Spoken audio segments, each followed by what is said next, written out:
माँ तेरे पसीने की हर बूंद को मोती सा चमकाऊंगा, तो सपने बड़े बड़े देखना, माँ तेरा शेर शेरनी पूरा करके दिखाएगा। इसी दोस्त, इसी जोश, इसी जुनून के साथ बच्चे हम आप लोगों के लिए ले आ चुके हैं अम्ल भस्म लवण के चैप्टर, जिसमें हम महत्वपूर्ण प्रश्न, ऑब्जेक्टिव प्रश्नों को देखने वाले हैं। हमारे पास कुल इसके 50 महत्वपूर्ण वस्तुनिष्ठ प्रश्न है। बच्चे एकदम जी जान ला के आप लोग मेहनत करते रहिए। जितने भी माँ बाप को कष्ट हुए हैं, पसीना उनका बहा है, बोल सकते हो, मेहनत की है आपको पढ़ाने लिखाने में, आपको खिला पिला कर बड़ा करने में, पढ़ाने में, सब तकलीफ उनका दूर हो जाएगा अगर आप एक बार पढ़ाई के दम पर मेहनत करके आप लोग नौकरी पा लेते हैं। बच्चे एकदम सब परिवार का दुख तकलीफ जितना हो सब दूर हो जाएगा। आप कितनों भी गरीबी में रह रहे हैं बच्चे, लेकिन आप एक बार अगर जो नौकरी कर लिए ना, तो सभी तरह का दुख तकलीफ सब माँ बाप का जितना भी है सब दूर हो जाएगा। चलिए बच्चे, उम्मीद करते हैं कि आप लोग मेरी मोटिवेशन को समझे होंगे और आप लोग कंटिन्यू मेरे साथ बने रहेंगे। बच्चे हमारे पास अम्ल भस्म लवण के हमारे पास ऑब्जेक्टिव क्वेश्चन है, बहुत सारे ऑब्जेक्टिव प्रश्न है, देख सकते हैं आप लोग, बहुत सारे ऑब्जेक्टिव क्वेश्चन है। तो हम इन सब ऑब्जेक्टिव को क्वेश्चन को कराने वाले हैं आप लोगों का लिए बहुत ही आसानी से। ये जो बच्चे पढ़े हुए हैं, जिनका ये अम्ल भस्म लवण का चैप्टर है पढ़ा हुआ है, वो उनके लिए रिवीजन का टॉपिक रहेगा। आप लोग कमेंट में जरूर बताइएगा कि कितने आपके सही जाते हैं। लेकिन चलिए हम कुछ मोटी मोटी चीजों को देख लेते हैं, क्या भाई अम्ल के बारे में होता है और भस्म के बारे में होता है। तो प्लीज आप लोग कंटिन्यू हमेशा बने रहिएगा मेरे बच्चे, एकदम हम तैयार हैं आप लोगों के लिए, ठीक है। तो पहले बात करते हैं अम्ल की, पहले बात करते हैं भाई अम्ल की। अम्ल को इंग्लिश में कहा जाता है बच्चे एसिड। अम्ल को क्या कहता है? एसिड कहते हैं। अम्ल को क्या कहते हैं बच्चे? एसिड कहते हैं। अम्ल को क्या कहते हैं? एसिड। तो पहले तो याद रखिएगा कुछ पॉइंट्स। अम्ल का स्वाद बच्चे खट्टा होता है। अम्ल का स्वाद कैसा होता है गुरुजी? खट्टा होता है। अम्ल का स्वाद कैसा होता है? खट्टा होता है। पहली चीज, अम्ल का स्वाद कैसा होता है? खट्टा भी। कोई भी खाद्य पदार्थ आप खाइए, जैसे इमली हो गया, नींबू हो गया, कच्चे टमाटर हो गए, कच्चे आम हो गए, कच्चे सेब हो गए, कुछ भी आप खाइएगा, अगर जो स्वाद में खट्टा लग रहा है आपको, तो समझ जाएगा कि उसमें अम्ल उपस्थित होते हैं मेरे बच्चे, ठीक है। अब ऐसा नहीं कि सभी अम्ल को आप खा के देखिएगा, नहीं, गलत बात। कुछ अम्ल खतरनाक भी होते हैं, जैसे सल्फ्यूरिक अम्ल H2SO4 बहुत खतरनाक है, ये तेजाब होते हैं बच्चे, जो कि आपके होठ को जहां भी शरीर में त्वचा पे पड़ेगा उसको जला देंगे। तो हम सभी अम्लों को चख कर नहीं देख सकते हैं, सभी पदार्थों को चख कर नहीं दे सकते हैं। देखिएगा, बताते हैं कुछ चीजें कैसे पता चलेगी कि अम्ल है कि नहीं। तो पहले ध्यान रखिएगा, अम्ल का स्वाद क्या होता है बच्चे? खट्टा होता है। ध्यान रखिएगा, अम्ल जो होता है नीले लिटमस पत्र को, अम्ल जो होता है मेरे बच्चे नीले लिटमस पत्र को लाल रंग में बदल देता है। अम्ल नीले लिटमस पत्र को मेरे बच्चे लाल रंग में बदल देता है। अम्ल नीले लिटमस पत्र को लाल रंग में बदल देगा। देखिए, इसके लिए हमें जो है अपने ऑफलाइन क्लास में अपने बच्चों के लिए बहुत ही अच्छा सा ट्रिक देते हैं। एक ट्रिक क्या रखिएगा याद, अम्ल होता है ना, आपके आसपास गली मोहल्ले में अनिल नाम के कोई व्यक्ति जरूर होंगे मेरे बच्चे, अनिल नाम के कोई व्यक्ति जरूर होंगे। बोलिए हाँ कि ना? एकदम होंगे अनिल नाम के कोई व्यक्ति, अनिल नाम के कोई व्यक्ति जरूर होंगे मेरे बच्चे। क्या नाम बोले? अनिल। आप इस अनिल से याद रख सकते हैं कि अम्ल कौन से लिटमस पत्र को किस रंग में बदल देता है। तो पहला अक्षर इसमें आ है, तो आ से हो गया भाई अम्ल। आ से क्या हो गया मेरे बच्चे? अम्ल। आ से हो गया अम्ल। नी है, तो नी से याद रखिएगा नीला, नी से याद रखिएगा नीला। फिर लास्ट में ला, तो याद रखिएगा लाल। तो इस प्रकार से अनिल के शब्द से तीन चीजें मिल रही है। पहला आ से हो गया अम्ल, नी से हो गया नीला, ला से हो गया लाल। तो अम्ल क्या करेगा? नीला से लाल कर देगा। तो अनिल को याद रखिएगा। अनिल आप लोगों के मोहल्ले में कोई दोस्त भी हो सकते हैं, कोई रिश्तेदार, चचा वगैरह भी कुछ भी हो सकते हैं, ठीक है, आपके मोहल्ले में हो सकते हैं। अनिल नाम याद रखिएगा तो आपको बहुत आसानी से याद रखेगा कि अम्ल जो होता है नीला से लाल कर देता है। अनिल को याद रखिए, अम्ल नीला से लाल कर देता है मेरे बच्चे। चलिए आगे बढ़ते हैं। तीसरा चीज याद रखिएगा अम्ल के बारे में। अम्ल जो होता है बच्चे भस्म को, किसको बच्चे? भस्म को उदासीन करके लवण बनाता है, लवण और जल बनाता है। अम्ल भस्म को उदासीन करके क्या बनाता है? लवण और जल बनाता है। याद रखिएगा, अम्ल जो होते हैं भस्म को उदासीन करके लवण और जल बनाते हैं। अम्ल जो होते हैं धातु से अभिक्रिया करके, किससे मेरे बच्चे? धातु से अभिक्रिया करके लवण बनाते हैं और हाइड्रोजन गैस मुक्त करते हैं। अब चौथा पॉइंट याद रखिएगा, अम्ल जो होते हैं लवण बनाते हैं और हाइड्रोजन गैस मुक्त करते हैं, धातु से अभिक्रिया करेगा। पांचवा पॉइंट याद रखिएगा, अगर अम्ल की अभिक्रिया, ध्यान सुनेंगे मेरे बच्चे, अम्ल की अभिक्रिया धातु के कार्बोनेट से कराया जाए, धातु के कार्बोनेट से कराया जाए या फिर बाइकार्बोनेट से कराया जाए, HCO3 होता है अनुसूत्र। धातु के कार्बोनेट से कराई या फिर बाइकार्बोनेट से। तो अभिक्रिया होने पर तीन चीज मिलेगा आपको, लवण मिलेगा मेरे बच्चे, जल मिलेगा और आपको कार्बन डाइऑक्साइड गैस यहाँ पे उत्पत्ति होती है। तो बहुत ही इंपॉर्टेंट क्वेश्चन यहां से पूछा जाता है, ध्यान देंगे मेरे बच्चे, बहुत सारे विद्यार्थी गलती करते हैं। अगर अम्ल की अभिक्रिया धातु से कराई जाए, ध्यान देंगे, अगर अम्ल की अभिक्रिया धातु से कराई जाए तो कौन सी गैस मुक्त होगी, तो हाइड्रोजन गैस बोलिएगा, एकदम सही जाएगा। अगर अम्ल की अभिक्रिया धातु के कार्बोनेट या बाइकार्बोनेट से कराई जाए तो कौन सी गैस मुक्त होगी, तो याद रखिएगा मेरे बच्चे, कार्बन डाइऑक्साइड गैस मुक्त होगी। इसमें अगर जो आप हाइड्रोजन गैस मार दीजिएगा तो गलत आंसर हो जाएगा, इसमें अगर जो हाइड्रोजन गैस टिक कर दीजिएगा गलत आंसर हो जाएगा। चलिए और कुछ बातें हैं अम्ल के बारे में, बिल्कुल बातें हैं मेरे बच्चे। अम्ल का पीएच मान याद रखेंगे, अम्ल का पीएच मान याद रखिएगा मेरे बच्चे, अम्ल का पीएच मान जो होता है 7 से कम होता है, अम्ल का पीएच मान 7 से कम होता है। और 7 से कम क्या होगा, तो सुनिएगा, पीएच मान 7 से जितना कम होगा ना वो पदार्थ उतना अधिक अम्लीय होता है मेरे बच्चे, वो पदार्थ उतना क्या होगा, अधिक अम्लीय हो गया। चलिए तो अम्ल के बारे में हम 6 पॉइंट्स आपको मोटा मोटी बता दिए, हालांकि ये बहुत अच्छी सी जानकारी है। फिर रिवीजन कर लेते हैं थोड़ा सा हम आपका समय लेंगे रिवीजन में। अम्ल का स्वाद कैसा होता है मेरे बच्चे, खट्टा। अम्ल का स्वाद कैसा होता है, मन में बोलिए, खट्टा होता है। अम्ल नीला लिटमस पात्र को किस रंग में बदल देता है, लाल में। अम्ल नीला लिटमस पात्र को किस रंग में बदल देता है, लाल में। याद रखिएगा रंग के बारे में अनिल भैया को याद रखिए, अनिल भैया को क्या बोल रहे हैं हम, अनिल भैया को, मेरे जैसा आप लोग फील करिए, अनिल भैया। आ से अम्ल, नीला से नी से नीला से लाल, अम्ल नीला से लाल कर देता है, मेरे अंगुली का इशारा देखिएगा, अम्ल नीला से लाल कर देता है, बस याद रह जाएगा, गलती नहीं करिएगा। अम्ल अगर जो भस्म से अभिक्रिया करेगा तो लवण बनाएगा और जल भी बनाएगा। अम्ल अगर जो भस्म से अभिक्रिया करेगा लवण बनाएगा, जल भी बनाएगा। अम्ल जो है धातु से अभिक्रिया करेगा तो लवण बनाएगा और हाइड्रोजन गैस मुक्त करेगा, धातु से अभिक्रिया करने पर हाइड्रोजन गैस। लेकिन जब धातु के कार्बोनेट या बाइकार्बोनेट से अभिक्रिया करेगा लवण बनाएगा, जल भी बनाएगा, लेकिन कार्बन डाइऑक्साइड गैस मुक्त करेगा। मेरे बच्चों ध्यान रखिएगा। पीएच मान की बात कर ले तो इसका पीएच मान 7 से कम होता है, पीएच मान की बात कर ले 7 से कम होता है। चलिए अब इसी प्रकार भस्म के बारे में कुछ पॉइंट्स हम लोग देख लेते हैं। किसके बारे में मेरे बच्चे, भस्म के बारे में। कि सर भस्म के बारे में तो भी तो बता दो, भस्म के बारे में कुछ पॉइंट्स देख लेते हैं, जान लेते हैं, ठीक है।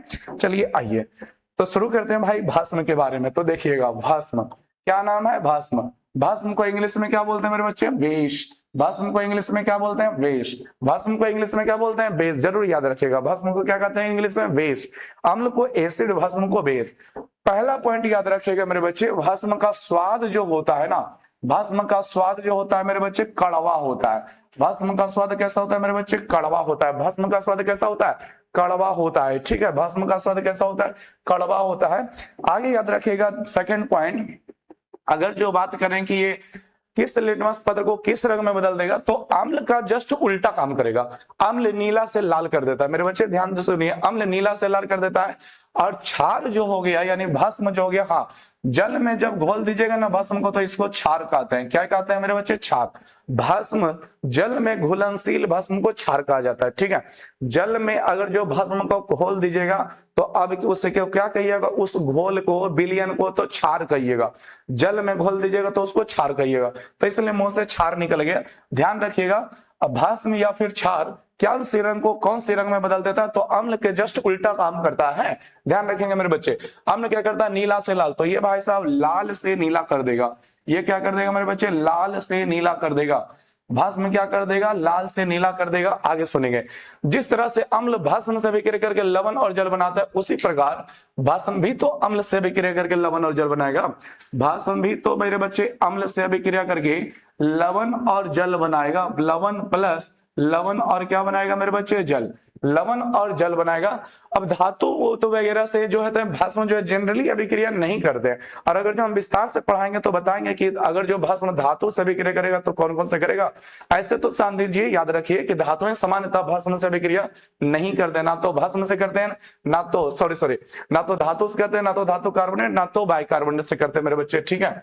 चलिए चौथा पॉइंट, पांचवा पॉइंट इसमें तो आएगा नहीं। छठा पॉइंट की बात कर ले, अगर जो पीएच मान की बात कर ले भस्म का पीएच मान की बात कर ले तो अम्ल का होता है 7 से कम, भस्म का होता है 7 से अधिक। भस्म का होता है 7 से अधिक पीएच मान, याद रखेंगे मेरे बच्चे, भस्म का पीएच मान कितना होता है, 7 से अधिक होता है। आगे बात कर ले, अच्छा इसमें भी अभी देखिए पॉइंट्स आया, अगर जो अम्ल की बात करें बच्चे पहले अम्ल में देख लेते हैं, पॉइंट्स याद आया है। अम्ल जल में घुलकर, अम्ल जो है जल में घुलकर क्या देगा, तो हाइड्रोजन आयन देगा। याद रखिएगा, ये भी बहुत क्वेश्चन पूछा जाता है कि अम्ल जल में घुलकर कौन सा आयन देता है, तो हाइड्रोजन है। लेकिन वही भस्म या क्षार जल में घुलता है तो क्या देता है, भस्म या फिर क्षार घुलता है तो क्या देता है, जो याद रखेंगे मेरे बस से, या फिर 4 और 5 नंबर हो जाएगा, नंबरिंग गलती हो गया। अगर जो भस्म जल में घुलेगा तो हाइड्रोक्साइड आयन देगा, जिसको OH- से दर्शाया जाता है। हाइड्रोजन आयन को H+ लिखा जाता है और हाइड्रोक्साइड आयन को OH- लिखा जाता है। चलिए, अम्ल और भस्म के बारे में मेरे अनुसार अभी आपको एक संक्षिप्त हम विवरण दिए हैं मेरे बच्चे, बाकी हम लॉन्ग पढ़ाएंगे तो बहुत एकदम गहराई से हम अपने स्टूडेंट्स को जो है क्वेश्चन बताते हैं, समझाते हैं। अगर जो मेरे स्टूडेंट्स को देखना चाहते हैं तो मेरे यूट्यूब पर ही शॉर्ट्स वीडियो में जाइए, उसमें बहुत सारे स्टूडेंट्स को हम वीडियो डाले हुए हैं, देख सकते हैं कि मेरा किस तरह से ऑफलाइन क्लास चलता है। चलिए, अम्ल और भस्म का आपको मोटी मोटी जानकारी होगी, बाकी सब वस्तुनिष्ठ प्रश्न में। तो प्लीज वेलकम है आप लोगों का क्वेश्चन नंबर 1 पे। चलिए, समय न गवाते हुए क्वेश्चन नंबर 1 में चलिएगा। कोई बिलियन, पढ़िएगा क्वेश्चन और अपना आंसर खुद सोच लीजिएगा, इसमें कोई कलम कॉपी की जरूरत नहीं है, बस सोचना है और आपको आंसर देना है। कोई बिलियन नीले लिटमस पत्र को लाल कर देता है। आ गया पहला पॉइंट। नीला से क्या हो रहा है गुरुजी, तो लाल। नीला से क्या हो रहा है तो बताइएगा, लाल हो रहा है। नीला से लाल कौन करता है, तो अनिल। नीला से लाल कौन करता है मेरे बच्चे, अनिल करता है। अनिल क्या मतलब क्या हो गया, नीला से लाल कर देगा। तो अम्ल वाला ना हो गया, अम्ल। और अम्ल का पीएच मान कितना होता है, 7 से कम। तो 7 से कम ऑप्शन आपका ए है, जो कि 5 है। तो पहला का ऑप्शन ए आपका सही आंसर हो गया। पहला का ए आपका सभी विद्यार्थियों का, मेरे सभी बच्चे का सही आंसर गया होगा, इसमें कोई रो दोष नहीं है। चलिए, क्वेश्चन नंबर 2। ऑक्जेलिक अम्ल प्राकृतिक स्रोत निम्नलिखित में से कौन है। क्या नाम है भाई यहाँ पे अम्ल का, ऑक्जेलिक अम्ल। सभी बच्चे ध्यान से देखिए, ऑक्जेलिक अम्ल। तो ऑक्जेलिक अम्ल किस पदार्थ में पाया जाता है, तो आपका ऑप्शन नंबर बी होगा, टमाटर में ऑक्जेलिक अम्ल की बात, अम्ल पाया जाता है। बाकी ऑप्शन की बात करें तो संतरा में, याद रखिएगा, संतरा हो गया, नींबू का रस हो गया, इसमें सिट्रिक अम्ल पाया जाता है मेरे बच्चे। संतरा, नींबू का रस, ये सब में क्या अम्ल पाया जाता है, सिट्रिक अम्ल पाया जाता है। आप लोगों को हम पहले बोल दिए, अगर जो जानते हैं तो ठीक है, नहीं जानते तो हम सब चीज बताएंगे, आपका रिवीजन होगा। टमाटर में ऑक्जेलिक हो गया। सिरका में मेरे दोस्त एसिटिक अम्ल पाया जाता है। सिरका में कौन सा अम्ल पाया जाता है गुरुजी, एसिटिक अम्ल। सिरका में कौन सा अम्ल पाया जाता है, एसिटिक अम्ल। इमली में टारटरिक अम्ल पाया जाता है मेरे बच्चे। इमली में टारटरिक अम्ल पाया जाता है। इमली को याद रखना एकदम आसान है। इमली आप लोग खाए होंगे, इमली खाइएगा ना तो आपके मुंह से चुटुर चुटुर ऑटोमेटिक आवाज निकलेगा। कैसा आवाज निकलेगा, चुटुर चुटुर, यानी कि इस तरह से आवाज निकलेगा जब इमली खाइएगा। तो इमली खाने पर आदमी क्या करने लगता है, टरटराने लगता है। इमली खाने पर आदमी क्या करने लगता है, टरटराने लगता है। तो इमली से याद रखिएगा, टार्टरिक अम्ल। इमली खाने पर आदमी क्या करने लगता है मेरे बच्चे, टरटराने लगता है। तो टार्टरिक अम्ल आप लोग याद रखिएगा। इमली खाइएगा तो टरटराने लगेगा, तो टार्टरिक अम्ल। कितना बढ़िया, तो सिंपल सा चीज है। चलिए, आगे क्वेश्चन नंबर 3 में चलते हैं। बहुत सारे क्वेश्चन निम्नलिखित में कौन प्रबल अम्ल है। देखिए, प्रबल अम्ल क्या होता है, दुर्बल अम्ल क्या होता है, सबका आपको डिफिनेशन लॉन्ग आने वाले वीडियो में मिलेगा। प्रबल अम्ल की बात कर लें तो हाइड्रोक्लोरिक अम्ल, बी नंबर ऑप्शन जो है हाइड्रोक्लोरिक अम्ल प्रबल अम्ल है। ऑप्शन ए की बात करें तो इसका नाम सल्फ्यूरिक अम्ल है दोस्तों। सल्फ्यूरिक अम्ल भी प्रबल अम्ल है, लेकिन कौन प्रबल अम्ल है, सॉरी इसमें सल्फ्यूरिक अम्ल भी प्रबल अम्ल है, नाइट्रिक अम्ल भी प्रबल अम्ल है। इसमें ऑप्शन डी होगा। हम सोचे सर्वाधिक प्रबल अम्ल बोल दिया, लेकिन केवल बोला है प्रबल अम्ल। तो सभी के सभी मेरे बच्चे प्रबल अम्ल हैं, सभी के सभी प्रबल अम्ल है। हम, मेरा ध्यान रह गया कि कौन सबसे ज्यादा प्रबल अम्ल है, तो सबसे ज्यादा प्रबल अम्ल बोलता है तो हाइड्रोक्लोरिक अम्ल, लेकिन केवल प्रबल अम्ल बोला है तो इनमें से सभी जो है सल्फ्यूरिक अम्ल है, हाइड्रोक्लोरिक अम्ल है, नाइट्रिक अम्ल है, सब इनमें से सभी आपके प्रबल अम्ल है। चलिए, क्वेश्चन नंबर 4। दंत क्षरण का कारण क्या है। दंत क्षरण यानी कि दांतों में सड़न होना। दांत क्या होता है, सड़ जाता है ना। दांतों में सड़न होने का क्या कारण होता है, मीठी चीज का खाना, दांतों की सफाई ना करना, बैक्टीरिया द्वारा अम्ल का निर्माण होना, इनमें से सभी। तो सुनिएगा मेरी बातों को। अगर आप जनरली क्या होता है, अगर आप ऐसे मीठे पदार्थ खाते हैं जो दांतों में चिपक जाता है, ठीक है मेरे बच्चे, दांतों में क्या हो जाता है, चिपक जाता है, और रात को सोने वक्त आपके दांत से वो अच्छी तरह से सफाई नहीं हो पाता है, तो जब सोइएगा तो उसमें क्या होगा, बैक्टीरिया उस पर काम अपना शुरू करता है।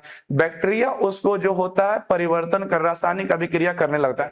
बैक्टीरिया उसको रासायनिक अभिक्रिया करके क्या करता है, अम्ल में बदल देता है। किस में बदल देता है, अम्ल में बदल देता है, और जब अम्ल में बदल जाएगा तो धीरे धीरे आपके दांत के उस जगह पर एक छोटा सा छिद्र बनेगा, मात्र एक छोटा सा छिद्र बनेगा। और वो एक बार अगर जो दांतों में छिद्र बन गया तो फिर सड़न आपका शुरू हो गया। आप कितनों प्रयास कर लोगे, रोक पाना उसको मुश्किल होता है। इसीलिए मेरे बच्चे, अगर जो आप अपना दांत, अभी आप लोगों का सबका दांत स्वस्थ होगा, किसी का भी दांतों में सड़न मेरे ख्याल से नहीं होगा, तो सुबह भी दांत ब्रश में कीजिए और रात में भी दांत में ब्रश जरूर कीजिए, उसके बाद सोइए। ठीक है, चलिए बाकी मेरा क्वेश्चन है कि मीठी चीज का खाना बिल्कुल सही है, दांतों की सफाई ना करना बिल्कुल सही है, बैक्टीरिया द्वारा अम्ल का निर्माण करना, तो इनमें से सभी होगा मेरे बच्चे। 4 का क्वेश्चन नंबर डी होगा, ऑप्शन नंबर डी होगा। 5 में आइए, खड़िया का रासायनिक सूत्र क्या है? खड़िया का रासायनिक सूत्र क्या है? तो भाई कैल्शियम कार्बोनेट इसका रासायनिक सूत्र होता है खड़िया का। बाकी ऑप्शन की बात करें, ऑप्शन ए में मैग्नीशियम कार्बोनेट इसका नाम है, इसका कैल्शियम ऑक्साइड नाम है, इसका नाम है कैल्शियम बाइकार्बोनेट। कैल्शियम बाइकार्बोनेट क्या नाम है? Calcium bicarbonate. और ये कैल्शियम कार्बोनेट जो है उसी को बोलते हैं मेरे बच्चे खड़िया। मेरे ख्याल से आप लोग सब जानते होंगे। क्वेश्चन नंबर 5 हो चुका है। अब बारी है आप लोगों को अपना अपना कमेंट में लिखने का कि गुरुजी आपके 5 में से कितने सही हुए हैं। आप सही की संख्या ऊपर लिखिए, नीचे में 5 लिखिए। एकदम जरूरी है आपको ये लिखना, बहुत जरूरी है कि आप ये बताएं कि कितने सही होंगे 5 में से। मेरे ख्याल से तो मेरे बच्चे का सभी 5 में 5 सही हुआ होगा, सभी के सभी 5 में 5 सही हो गया हुआ। चलिए आगे बढ़ते हैं। वैद्युत अपघटन में इलेक्ट्रॉन मुक्त होता है। चलिए पहले वैद्युत अपघटन को समझते हैं। वैद्युत अपघटन में समझते हैं क्या होता है। तो देखिए, वैद्युत अपघटन अभिक्रिया में 2 प्रकार के इलेक्ट्रोडों का उपयोग किया जाता है। क्या हम बोले बच्चे? इलेक्ट्रोड। नाम सुनेंगे तो ठीक है, नहीं तो सुन लीजिए, कोई दिक्कत नहीं। एक इलेक्ट्रोड का नाम है एनोड, एक इलेक्ट्रोड का नाम है मेरे बच्चे एनोड, ANODE एनोड, और दूसरे इलेक्ट्रोड का नाम है मेरे बच्चे कैथोड। दूसरे का क्या नाम है? कैथोड नाम है। दूसरे का क्या नाम है मेरे बच्चे? कैथोड। CATHOD होता है, दूसरे का नाम है कैथोड। अब होता क्या है जो समझेंगे मेरे बच्चे। एनोड की प्रकृति धनात्मक होती है और कैथोड की प्रकृति ऋणात्मक होती है। एनोड की प्रकृति धनात्मक होती है, कैथोड की प्रकृति ऋणात्मक होती है।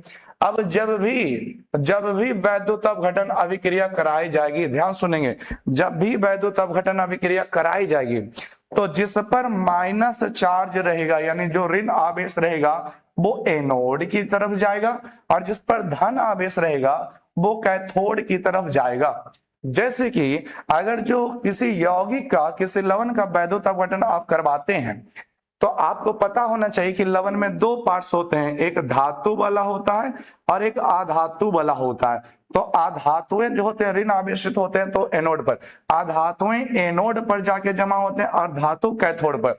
अधातुएं एनोड पर और धातु कैथोड पर। अधातु कहां जाके जमा होगा? वैद्युत अपघटन अभिक्रिया में एनोड पर। इसमें जनरली आपका ऑक्सीजन हो सकता है, क्लोरीन हो सकता है मेरे बच्चे। और धातुएं अगर जो वैद्युत अपघटन अभिक्रिया की बात करिएगा तो धातु आपका जितना भी है, चाहे सोडियम हो, एल्युमिनियम हो, सबका सब कैथोड पर जमा होगा। तो आइए पूछता है, इलेक्ट्रॉन मुक्त होता है तो आपको पता होना चाहिए कि इलेक्ट्रॉन जो है एक ऋणावेशित कण है। इलेक्ट्रॉन एक ऋणावेशित कण है, प्रोटॉन एक धनावेशित कण है।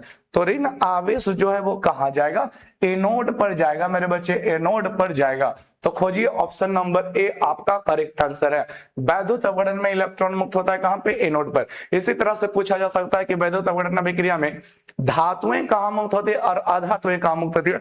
तो याद रखिएगा मेरे बच्चे, धातु आपका एनोड, सॉरी धातु कैथोड पर, अधातु एनोड पर। अधातु एनोड, धातु कैथोड, ठीक है।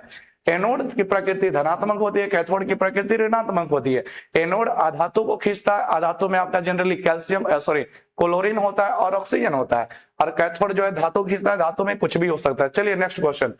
बेकिंग सोडा का रासायनिक सूत्र है, बेकिंग सोडा। देखिए मेरे बच्चे, इसमें बहुत सारा के इंपॉर्टेंट पॉइंट्स है। चलिए ऑप्शन में ही बता देते हैं। आप लोगों को मेरे ख्याल से पता होगा बेकिंग सोडा यानी कि खाने वाला सोडा। बेकिंग सोडा या अपने के खाने वाला सोडा, इसका सूत्र होता है NaCO3। तो ऑप्शन नंबर ए सही है। ये हो गया आपका बेकिंग सोडा, या इसी को बोलिएगा मेरे बच्चे खाने वाला सोडा। इसी को क्या बोलिएगा बच्चे, खाने वाला सोडा। बहुत मजा आएगा इस पूरे वीडियो में, बस धैर्य रख बना करके रखिएगा। उबने से नहीं होगा, भागने से नहीं होगा, जिम्मेवारियों से हटने से नहीं होगा। अपनी जिम्मेवारियों को पूरा करें, हम भी अपनी जिम्मेवारी का पूरा कर रहे हैं जो कि डेली आपको पढ़ा रहे हैं, और माँ बाप भी आपकी जिम्मेवारी को पूरा कर रहे हैं कि वो डेली कमा उमा रहे हैं, आपके लिए सब व्यवस्था कर रहे हैं, तो आप अपनी जिम्मेवारी पूरा करिए। सोडियम हाइड्रोक्साइड, इसका नाम है caustic potash, sorry caustic soda. इसका नाम है मेरे बच्चे कास्टिक सोडा। इसका नाम क्या है, कास्टिक सोडा। तीनों चारों जो है ना सोडा का ही है, देखिएगा कास्टिक सोडा। इसको बोल सकते हैं, इसमें अगर जो 10 अणु जल रह जाए, 10 अणु जल अगर जो रह जाता, क्या रह जाता है इसमें मेरे बच्चे, 10 अणु जल रह जाता। कितना अणु जल, 10 अणु जल, तो ये आपका हो जाता धोवन सोडा। क्या इसको बोलते हैं, धोवन सोडा बोलते हैं, यानी वॉशिंग पाउडर। धोवन सोडा इसको बोलते हैं बच्चे, धोवन सोडा इसको बोलते हैं। Na2CO3.10H2 धोवन सोडा बोलते हैं। KOH को क्या बोलते हैं, कास्टिक पोटास बोलते हैं, कास्टिक पोटास बोलते हैं मेरे बच्चे, कास्टिक पोटास बोलते हैं। तो चलिए सारे ऑप्शन का हम ठीक खोल दिया, सब में देखिए सोडा सोडा सोडा ही है। तो बेकिंग सोडा यानी खाने वाला सोडा का अनुसूत्र NaCO3 होता है।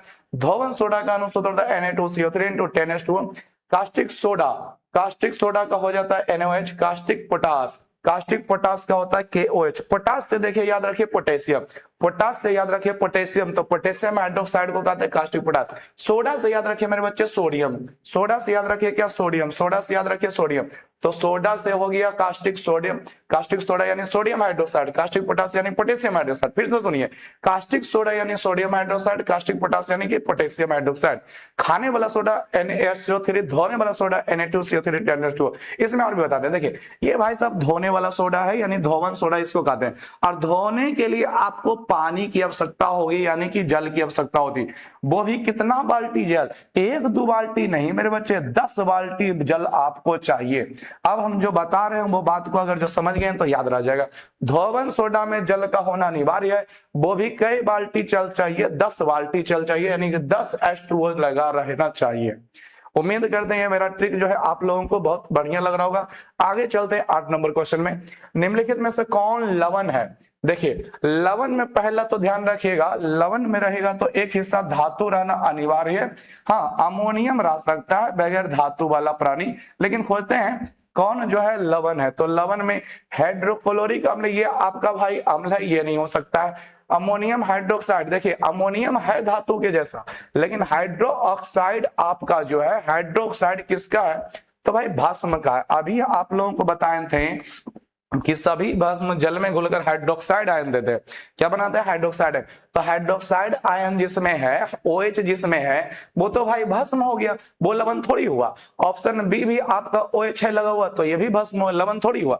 आपका बचा मेरे दोस्तों पोटेशियम सल्फेट, आपका जो है क्या है, वो लवण है। चलिए हम जैसे खोज पा रहे हैं उस तरह से खोजिए, कोई रट्टाफिकेशन नहीं मेरे बच्चे। HCl को कौन नहीं भला जानता है, हाइड्रोक्लोरिक अम्ल, ये तो भाई सीधा सीधी अम्ल है। अगर जो OH लगा हुआ है तो आपका भस्म है। OH आपका ऑप्शन बी में भी लगा हुआ है, ऑप्शन डी में भी लगा हुआ है, तो बचा क्या, ऑप्शन सी K2SO4। तो केवल पढ़िए नहीं, थोड़ा सा इन सब चीजों को भी समझिए ताकि एग्जाम में आपका बढ़िया से बढ़िया नंबर आ जाए। और एग्जाम के बाद तो आपका जो आने वाला होता है जिंदगी का सफर, जब आप नौकरी के लिए एग्जाम देने जाएंगे तो ये वाला मेरा जो ट्रिक है बहुत काम देगा। चलिए क्वेश्चन नंबर 9 में आइए। क्वेश्चन नंबर 9, निम्नलिखित में से किस विलयन का उपयोग दीवारों की सफेदी करने के लिए किया जाता है। क्वेश्चन बड़ा ही बढ़िया है, लाजवाब है। विलयन का उपयोग दीवारों की सफेदी करने के लिए किया जाता है। चलिए इसको हम शुरू से समझते हैं। अगर जो आपको घर की दीवारी की सफेदी करवाना है यानी पुतैया करवाना है, तो आप मार्केट जाते हैं और उसके लिए चूना खरीद के लाते हैं जिसका नाम है CaO। इसको मेरे बच्चे बोलते हैं कली चूना। इसको क्या बोलते हैं डियर, कली चूना बोलते हैं बच्चे। इसको क्या बोलते हैं, कली चूना। आप इसमें क्या करते हो, पहले रात को पानी इसमें डाल देते हो, फिर रात भर इसको फूलने देते हो। जैसे ही पानी डालिएगा इसको मेरे बच्चे, ये हो जाएगा CaOH का होल 2। इसको बोलते हैं मेरे बच्चे भाखरा चूना। इसको क्या बोलते हैं, भाखरा चूना। सुनिएगा मेरी बातों को, बहुत अच्छा सा बढ़िया सा बता रहे हैं। इसको बोलते हैं भाखरा चूना। इसी से आप क्या करते हो, सुबह सुबह इसको रात भर फूलने देते हो पानी में, तो ये भाखरा चूना बदल जाता है। जैसे ही कली चूना में पानी मिलाए, आप मार्केट से लाए, पहले खरीद कर लिए वाला चीज, ठीक है, कली चूना या फिर बिना बुझा हुआ चूना, बहुत सारे नाम इसके हैं। आप पानी डाल देते हो तो बन जाता है भाखरा चूना। इसी से आप पुतैया करते हो मेरे बच्चे। तो खोजिए भाखरा चूना का है, भाखरा चूना का है। ये आपका होगा CaOH का होल 2। Option number B. अभी काम खत्म नहीं हुआ है, और भी अगर जो मेरे बातों में समझिएगा, मेरे शब्दों से समझिएगा, आप इससे पुताई कर देते हो, यानी इसमें पानी वाला अंश मिला रहता है, उसी तो उठा के पुताई करते हो। आप जैसे ही इसको पुताई कर देते हो मेरे बच्चे, समझिएगा, आप जैसे ही इससे पुताई कर देते हो कैल्शियम हाइड्रोक्साइड अर्थात भाखड़ा चूना से, तो ये वायुमंडल के संपर्क में ना आ जाता है, और वायुमंडल के संपर्क में आकर के कार्बन डाइऑक्साइड गैस खींचता है, कार्बन डाइऑक्साइड गैस अवशोषित कर लेता है ये भाखड़ा चूना calcium hydroxide. Carbon dioxide gas अवशोषित करने के बाद ये कैल्शियम कार्बोनेट बनाता है, और कैल्शियम कार्बोनेट बनने के कारण ही पोताई करने के बाद आपका दीवार जो होता है चमकता है, तो देखने में अच्छा लगता है और प्रोटेक्शन भी करता है। अच्छा, जल का क्या होगा, इसमें से क्या और निकलेगा, तो इसमें से और निकलेगा मेरे बच्चे H2O, यानी भाई जल निकलेगा। और जल का क्या होगा, तो पोतैया जब करिएगा तो भींगा रहेगा, लेकिन वायुमंडल के संपर्क में आने से जो पानी का अंश था वो वाष्प बन करके उड़ जाएगा, वाष्प बन के उड़ जाएगा, तभी तो आपका दीवार सूखेगा। तो दीवार सूखने पर आपका जो है दीवार में कौन सा चीज लगा रहता है पुताई करने के बाद, तो वही कैल्शियम कार्बोनेट मेरे बच्चे।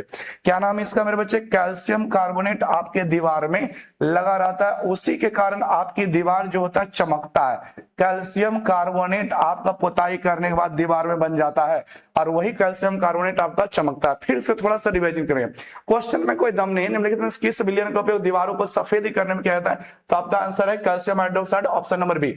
चलिए इसको फिर से समझते हैं। बाजार से जो आप पुताई करने के लिए चूना लाते हो वो होता है कली चूना, इसको बोल सकते हैं कैल्शियम ऑक्साइड, या फिर शुष्क चूना भी इसको बोलते हैं मेरे बच्चे। क्या बोलते हैं, शुष्क चूना। क्या बोलते हैं, शुष्क चूना। शुष्क चूना भी बोल सकते हैं, बिना बुझा हुआ चूना भी बोल सकते हैं, कली चूना भी बोल सकते हैं, रासायनिक नाम कैल्शियम ऑक्साइड है। जब उसको आप पुताई करने के लिए उसी को थोड़ी रगड़ दीजिएगा दीवार में, नहीं, पानी में फुलाना पड़ता है। अगर जो घर में देखे होंगे कोई भी पुताई करे होंगे इस तरह से, तो अभी तो पेंट उंट का हो जाता है, डिबम रहता है, ऑटोमेटिक घोल के रूप में रहता है, लेकिन इसको घोल बनाने के लिए रात में पानी में डालकर छोड़ना पड़ता था। तो पानी में डालिएगा तो ये बन जाता है भाखड़ा चूना, पानी से रिएक्शन करके भाखड़ा चूना बोलिए। ये इसको बोलते हैं बुझा हुआ चूना। क्या बोलते हैं मेरे बच्चे, बुझा हुआ चूना। बुझा हुआ चूना भी कहते हैं, बुझा हुआ चूना भी कहा जाता है मेरे बच्चे, बुझा हुआ चूना। ये भाई साहब क्या हो गए, जल के रूप में रह गए, इसी से पुताई किया जाता है। लेकिन जैसे ही दीवार पे पुताई कर दीजिएगा तो उस वायुमंडल से कार्बन डाइऑक्साइड गैस आपका ही अवशोषित कर लेगा, और वायुमंडल से कार्बन डाइऑक्साइड अवशोषित करने के बाद क्या होता है, धीरे धीरे जो इसके पानी के नमी थे वो वाष्प बन के उड़ जाएंगे, और सूखने के बाद आपका क्या रहेगा ना, कैल्शियम कार्बोनेट, और यही सूखता है तो चमकता है, तो दीवार वगैरह अच्छा देखने में लगता है। इसीलिए तो पुताई करते हैं कि दीवार वगैरह पुराना हो गया है, इसमें पपड़िया पपड़िया गिरने लगा है, तो इसमें क्या करते हैं, कैल्शियम कार्बोनेट का लेप लगा दिया जाता है। चलिए आगे बढ़ते हैं। हम उम्मीद करते हैं क्वेश्चन नंबर 9 आपको बेहतरीन समझ में आया होगा।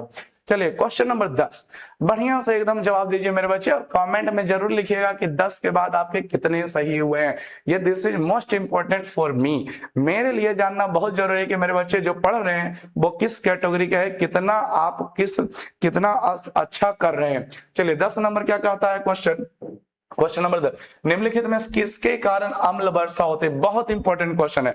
अगर जो पीएच मान की बात करें, अगर जो पीएच मान की बात करें, जब वर्षा जल का पीएच मान 5.6 से कम हो जाता है, वर्षा जल का पीएच मान कितना होता है, 5.6।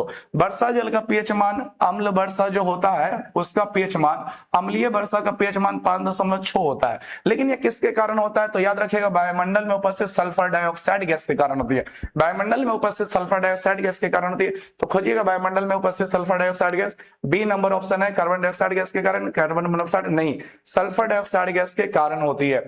याद रखिएगा अम्लीय वर्षा का पीएच मान 5.6 होती है। लेकिन एक क्वेश्चन बड़ा और फेमस है, हमको याद आ गया कि अगर अम्लीय वर्षा का पीएच मान कितना से कम होने पर वो जैविक समुदाय के लिए खतरनाक हो जाता है, कितना हो जाने पर वो जैविक समुदाय के लिए यानी जीवों के लिए, जीव जंतु पेड़ पौधों के लिए खतरनाक हो जाता है। तो ध्यान रखिएगा अम्लीय वर्षा यानी जो वर्षा होती है अम्ल वाली, उसका पीएच मान अगर जो 4 पहुंच जाएगा, पीएच मान अगर जो अम्लीय वर्षा का 4 हो गया तो ये हम सबको काफी नुकसान पहुंचाने लग जाएगा, जैविक समुदाय को नष्ट कर देगा ये धीरे धीरे। अगर जो 4 हो गया तो इतना है तो कोई दिक्कत नहीं, इतना मैनेजेबल रहता है, लेकिन 4 पहुंच जाने पर ये हमारे लिए बहुत नुकसानदायक है। तो जरूर बताइए कि 10 में से आपका कितना सही हुआ। 11 नंबर क्वेश्चन, भागना नहीं है, हम 50 तक जाएंगे। और हम जब मेहनत करने के लिए आप लिए लगे हुए हैं एकदम दिन रात, तो आप भी मेहनत करिए। ये ना सोचें बच्चे कि सर बस आते हैं इसको बता देते हैं, नहीं, इसको तैयार करने में बहुत मेहनत लगता है। आप लोग भविष्य में कुछ करिएगा तो आपको मेहनत का नतीजा समझ में आएगा कि कितना मेहनत आपके लिए लोग कर रहे हैं। चलिए क्वेश्चन नंबर 11। क्वेश्चन नंबर 11, निम्नलिखित यौगिकों में कौन दुर्बल अम्ल है? देखिए 2 चीज याद रखिएगा, एक है भाई परवल अम्ल, एक है परवल अम्ल और एक है दुर्बल अम्ल। परवल अम्ल यानी कि स्ट्रॉन्ग और दुर्बल यानी कि वीक। परवल अम्ल की बात करिएगा तो वो है HCl यानी हाइड्रोक्लोरिक अम्ल, सर्वाधिक परवल अम्ल है। निम्नलिखित में कौन दुर्बल अम्ल है? और दुर्बल अम्ल की बात करिएगा तो एसिटिक अम्ल सर्वाधिक दुर्बल अम्ल होता है। एसिटिक अम्ल ही आपको ज्यादातर देखने को मिलेगा, तो option number C. Option A की बात करें हाइड्रोक्लोरिक अम्ल, ये परवल अम्ल होता है, यानी कि परवल है, नाइट्रिक अम्ल भी परवल है, सल्फ्यूरिक अम्ल भी परवल है। एसिटिक अम्ल जो होता है दुर्बल अम्ल होता है, और सर्वाधिक दुर्बल अम्ल भी ये खुद ही है। एसिटिक अम्ल ही सर्वाधिक दुर्बल अम्ल भी होता है। ठीक है, आगे बढ़ते हैं मेरे बच्चे। क्वेश्चन नंबर 12, अम्ल का जलीय विलयन विद्युत का संचालन करता है। अम्ल हो गया, ध्यान से सुनिएंगे, अम्ल हो गया, भस्म हो गया, या फिर मेरे बच्चे लवण हो गया। क्या हो गया? लवण। ये सभी के सभी क्या करते हैं? जलीय विलयन की अवस्था में विद्युत का संचालन करते हैं। लेकिन इनके पीछे का कारण क्या है? तो सभी जितने भी अम्ल भस्म लवण है, सब का सब जलीय विलयन की अवस्था में आयनों में टूट जाते हैं मेरे बच्चे। क्या चीज में? आयनों में, यानी धन आयन और ऋण आयन। और जो भी यौगिक जलीय विलयन की अवस्था में आयनों में टूट जाएगा, याद रखिएगा मेरी बातों को, जो भी यौगिक जलीय विलयन की अवस्था में आयनों में टूट जाएगा वो विद्युत धारा का संचालन करेगा। तो ऑप्शन खोजिए, आयनित होता है, विलय होता है, अविलय होता है, तो ऑप्शन ए आयनित होता है, इसलिए ये विद्युत धारा का संचालन करते हैं। 13 नंबर, निम्नलिखित में से कौन गंधीय सूचक है? गंधीय सूचक इंग्लिश में क्या है? All factory indicator. All factory होता है, कौन फैक्ट्री है? ऑल फैक्ट्री इंडिकेटर है गंधीय सूचक। तो देखिए सूचक का काम क्या होता है? अम्ल या भस्म में अपना रंग और गंध बदलकर सूचना देना। रंग भी बदला जा सकता है, गंध भी बदला जा सकता है, लेकिन गंधीय सूचक का काम क्या है? गंधीय सूचक का काम क्या है कि अम्ल और भस्म में अपना गंध बदलकर सूचना देगा कि भाई अम्ल है कि भस्म है। तो देखिए गंधीय सूचक कौन है? लौंग का तेल, ये गंधीय सूचक है। वैनिला, ये भी गंधीय सूचक है। शकरकंद, शकरकंद नहीं मेरे बच्चे, शकलकंद होता है, शकरकंद नहीं, यहाँ पे होता है प्याज को बोलते हैं असल में यहाँ पे प्याज होता है, शकरकंद नहीं होता है, एक दूसरा इसका नाम है जिसका अर्थ मतलब प्याज होता है। तो ध्यान रखिए, लौंग का तेल, वैनिला और प्याज, ये सभी के सभी इनमें क्या है? आपके जो है गंधीय सूचक है। शकरकंद नहीं, यहाँ पे प्याज होना चाहिए। ठीक है, तो आपके इनमें से सभी हैं। क्वेश्चन नंबर 14, निम्नलिखित में से किसको जल में डुबो कर रखते हैं? बहुत आसान सा क्वेश्चन है मेरे बच्चे, सभी आप लोग इसका आंसर जानते होंगे। किसको जल में डुबा कर रखा जाता है? तो याद रखिएगा, श्वेत फास्फोरस, लाल फास्फोरस, आयोडीन को, गंध को। तो श्वेत फास्फोरस को जल में डुबा कर रखा जाता है। अब इसके पीछे का रीजन समझते हैं। श्वेत फास्फोरस, कौन सा फास्फोरस मेरे बच्चे? श्वेत फास्फोरस की अगर जो बात करें तो श्वेत फास्फोरस जो होता है बहुत ही ज्वलनशील पदार्थ है, बहुत ही ज्वलनशील पदार्थ है, बहुत ही ज्वलनशील पदार्थ है। ये बस 30 डिग्री सेल्सियस तापमान पर ही जलने लग जाता है, 30 डिग्री सेल्सियस तापमान पर ही जलने लग जाता है। और हमारे जो कमरे का तापमान होता है, आप लोग पता होना चाहिए, वो 27 डिग्री ऑलरेडी होता है, लेकिन अभी के समय 30 डिग्री भी प्लस रहता है। तो अगर जो श्वेत फास्फोरस को खुला छोड़ दिया जाए तो 30 डिग्री सेल्सियस तापमान पर ऑक्सीजन से रिएक्शन करके वो आग पकड़ लेगा। क्या कर लेगा मेरे बच्चे? आग पकड़ लेगा। क्या कर लेगा? आग पकड़ लेगा। इसलिए इसको बचा कर रखने के लिए जल में डुबो कर रखा जाता है।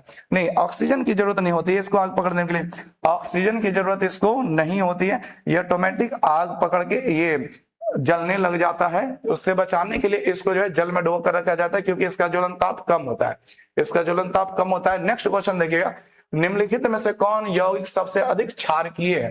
निम्नलिखित में से कौन यौगिक सबसे अधिक क्या है मेरे बच्चे? क्षारकीय है। निम्नलिखित में से कौन यौगिक सर्वाधिक क्षारकीय है?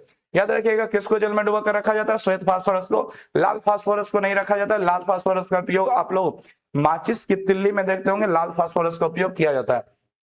अच्छा, श्वेत फास्फोरस क्यों जल में डुबा कर रखा जाता है? तो ज्वलनशील होता है, इसे जलने से बचाने के लिए किया जाता है। 15 नंबर, निम्नलिखित में से कौन यौगिक सबसे अधिक क्षारकीय है यानी सर्वाधिक क्षार है? तो देखते हैं ऑप्शन को समझते हैं मेरे बच्चे। देखिएगा, sulphur dioxide, sodium oxide, aluminium oxide, nitrogen oxide. समझिएगा सभी लोग, क्षारकीय बोले ना तो एक चीज याद रखिएगा, अधातु का ऑक्साइड अम्लीय होता है। अधातु का ऑक्साइड क्या होता है मेरे बच्चे? अधातु का ऑक्साइड अम्लीय होता है गुरुजी। अधातु का ऑक्साइड अम्लीय होता है, पहले ये बात याद रखिए। फिर दूसरा बात याद रखिए, धातु का ऑक्साइड क्या होता है? तो धातु का ऑक्साइड क्या होता है मेरे बच्चे? क्षारीय होता है। धातु का ऑक्साइड क्या होता है गुरुजी? तो क्षारीय होता है। धातु का ऑक्साइड क्या होता है? क्षारीय होता है। तो क्षारीय होने के लिए आपको धातु के साथ ऑक्सीजन रहना चाहिए ना, धातु के साथ ऑक्सीजन रहना चाहिए, लेकिन सल्फर क्या अधातु का? तो ये तो कभी होगा ही नहीं। नाइट्रोजन क्या है? अधातु का, ये भी कभी नहीं होगा। तो बच्चा क्या ऑप्शन बी और सी। मेरी बातों को आप लोग समझिए कि किस तरह से हम आंसर बता रहे हैं। ऐसे डायरेक्ट हम बता सकते हैं, लेकिन आप लोगों को हम थोड़ा सा बेसिक चीज से बता रहे हैं। एक बची है एल्युमिनियम ऑक्साइड, एक बची है सोडियम ऑक्साइड। तो इसमें से जो सोडियम ऑक्साइड है, ये सर्वाधिक क्षारकीय होता है। चलिए आगे बढ़ते हैं, याद रखिएगा अधातु का ऑक्साइड अम्लीय होता है, धातु का ऑक्साइड क्षारीय होता है। नेक्स्ट क्वेश्चन नंबर 16, किसमें टार्टरिक अम्ल पाया जाता है? ए भाई साहब आ गया रे टार्टरिक अम्ल, लूट लो। टार्टरिक अम्ल किसमें होता है? इमली में। टार्टरिक अम्ल किसमें होता है मेरे बच्चे? इमली में होता है। टार्टरिक अम्ल किसमें होता है? इमली में होता है आपका टार्टरिक अम्ल। नेक्स्ट क्वेश्चन की बात करें, संतरा या नींबू के रस में सिट्रिक अम्ल होता है। संतरा नींबू के रस में क्या होता है? सिट्रिक अम्ल होता है। संतरा नींबू के रस में सिट्रिक अम्ल। टमाटर में ऑक्जेलिक अम्ल होता है। सिरका में एसिटिक अम्ल होता है। चलिए याद रखिएगा, बहुत ही आसान है। नेक्स्ट क्वेश्चन नंबर 17, अम्ल राज्य में हाइड्रोक्लोरिक अम्ल नाइट्रिक अम्ल का अनुपात कितना होता है? 3:1 होता है मेरे बच्चे, हाइड्रोक्लोरिक अम्ल नाइट्रिक अम्ल का अनुपात। याद रखिएगा, अगर जो उल्टा करके दे दे कि चलो भाई बताओ पहले नाइट्रिक अम्ल और उसके बाद बताओ हाइड्रोक्लोरिक अम्ल, तो आपका उल्टा ये हो जाएगा 1:3। होता है क्या? 3 भाग हाइड्रोक्लोरिक अम्ल और 1 भाग नाइट्रिक अम्ल के मिश्रण को अम्ल राज्य कहते हैं। तो खोजिए 3:1। तो ऑप्शन नंबर डी, अम्ल राज्य क्या है मेरे बच्चे? तो एक मिश्रण है। अम्ल राज्य क्या है मेरे बच्चे? तो याद रखिएगा मिश्रण होता है किसका? हाइड्रोक्लोरिक अम्ल और नाइट्रिक अम्ल का। हाइड्रोक्लोरिक अम्ल और नाइट्रिक अम्ल का अनुपात 3:1 होना चाहिए। अम्ल राज्य में क्या होता है? सोना हो गया, प्लेटिनम हो गया। ऐसी धातुएं जो होती है सोना और प्लेटिनम, ये धातुएं अम्ल राज्य में आसानी से गल जाते हैं। किसमें गल जाते हैं? आसानी से गल जाते हैं अम्ल राज्य में। चलिए क्वेश्चन नंबर 18 में चलते हैं। इसका नाम पहले समझिएगा, OH लगा हुआ है तो मतलब क्या हो गया? ये भस्म हो गया। OH लगा हुआ है मतलब मेरे दोस्तों भस्म हो गया। इसका नाम में ही है भास्मिक। क्या हम लिखें? भास्मिक। और फिर इसको पहचानते होंगे लेड, और ये नाइट्रेट। तो पूरा नाम है भास्मिक लेड नाइट्रेट। पूरा नाम इसका क्या है मेरे बच्चे? भास्मिक लेड नाइट्रेट नाम है। भास्मिक लेड नाइट्रेट नाम है। तो क्या बोला? भास्मिक lead nitrate PbOH NO3 NO3 पहले नहीं होगा, यहाँ NO2 होगा। क्या होगा? NO2 होगा। किस प्रकार का लवण? नहीं सही है। नाइट्रेट का NO3 ही होता है, हमें थोड़ा कंफ्यूज हो गया। ठीक है, तो क्या हो गया? मिश्रित लवण, सामान्य लवण, अम्लीय लवण, क्षारीय लवण। तो ध्यान रखिएगा 18 का ऑप्शन नंबर डी होगा। 19, अमोनिया। क्या मेरे बच्चे? अमोनिया के एक अणु में नाइट्रोजन और हाइड्रोजन परमाणुओं का अनुपात बताइए। तो आपको पहले ये जानना पड़ेगा कि सर अमोनिया का अणुसूत्र क्या होता है? NH3। अमोनिया का अणुसूत्र क्या होता है? NH3। अब इसमें देखिए ये आपका कितने अणु है? तो आगे इसके कुछ नहीं लगा हुआ है तो मतलब एक है, एक लगा हुआ है मतलब इसके एक अणु हो गए। 2 लगा दीजिएगा तो 2 अणु, 3 लगा दीजिएगा तो 3 अणु, तो कुछ नहीं लगा मतलब ये ऑटोमेटिक एक अणु आपका है। अब इसमें बताना है नाइट्रोजन, इसमें नाइट्रोजन और हाइड्रोजन का अनुपात। तो नाइट्रोजन के परमाणु संख्या 1 है यहाँ पे और हाइड्रोजन इसमें 3 हुए, तो 1:3 आएगा मेरे बच्चे, option number A. Question number 20 में चलते हैं। निम्नलिखित में से कौन सबसे अधिक अम्लीय ऑक्साइड है? आ गया सबसे अधिक अम्लीय ऑक्साइड। तो अभी हमने बताया था अम्लीय ऑक्साइड किसका होता है? अम्लीय ऑक्साइड अधातु का ऑक्साइड होता है। तो देखिएगा कि अधातु का ऑक्साइड पहले कौन है? वही सब आंसर हो सकते हैं। धातु वाला रहेगा उसको पहले कैंसिल कर दीजिएगा। निम्नलिखित में कौन सबसे अधिक अम्लीय ऑक्साइड है? पहचानते हैं। देखिए ऑप्शन ए में कैल्शियम है तो ये धातु है, तो ये कभी अम्लीय ऑक्साइड नहीं हो सकता है। मैग्नीशियम है तो मैग्नीशियम धातु की वजह से ये भी अम्लीय ऑक्साइड नहीं हो सकता है। सोडियम है ये भी नहीं हो सकता। तो बचा क्या? सल्फर डाइऑक्साइड आप लोग नहीं जानते हो तो मेरे ट्रिक के हिसाब से ऐसे ही पकड़ लोगे मेरे बच्चे, ऐसे ही पकड़ लोगे। बस मेरा मेहनत के साथ साथ आप भी मेहनत करते रहे, बहुत मेहनत लगता है मेरे बच्चे, इसलिए भागिए नहीं। क्लास में लेते हैं, क्लास में ऑफलाइन क्लास जब अपने कोचिंग में लेते हैं 7-8 घंटा, फिर आपके लिए नोट्स बनाते हैं, फिर आपको पढ़ाते हैं, तो बहुत मेहनत लगता है, तो मेहनत का कद्र कीजिए। आगे क्वेश्चन नंबर 21 में देखिए, हमारा शरीर किस पीएच परास के बीच कार्य करता है? हमारा शरीर किस पीएच के बीच कार्य करता है? तो 7 से 7.8 याद रखिएगा, 7 से 7.8 कार्य करता है। 7 से 7.8 खोजिएगा, ऑप्शन नंबर डी। 21 के बाद चलिए 22 नंबर क्वेश्चन, ग्लूकोज का रासायनिक सूत्र क्या होता है मेरे बच्चे? C6H12O6 होता है। ग्लूकोज का रासायनिक सूत्र क्या होता है? C6H12O6, C6H12O6। तो 22 का सी हो गया ऑप्शन, ग्लूकोज का अनुसूत्र। बाकी अनुसूत्र बात करें, C2H5 इथाइल अल्कोहल का होता है। C2H5 किसका होता है मेरे बच्चे? इथाइल अल्कोहल का, इथाइल अल्कोहल का अनुसूत्र होता है C2H5, इथाइल अल्कोहल, जिसको आप लोग क्या बोलते हो? शराब। शराब के रूप में इथाइल अल्कोहल को ही पिया जाता है, और ये आपका किसी का नहीं है, ये तो आपका ग्लूकोज हो गया। C6H6 बहुत बढ़िया अनुसूत्र है, बेंजीन का नाम सुने होंगे तो ठीक है, ये बेंजीन का अनुसूत्र है C6H6, बेंजीन का अनुसूत्र है मेरे बच्चे। आगे क्वेश्चन नंबर चलते हैं। सॉरी ये क्या हो गया रे भाई, ये क्या हो गया? क्वेश्चन आगे नहीं पीछे पहले ले जाओ, चलिए ठीक है आगे अब ले जाओ।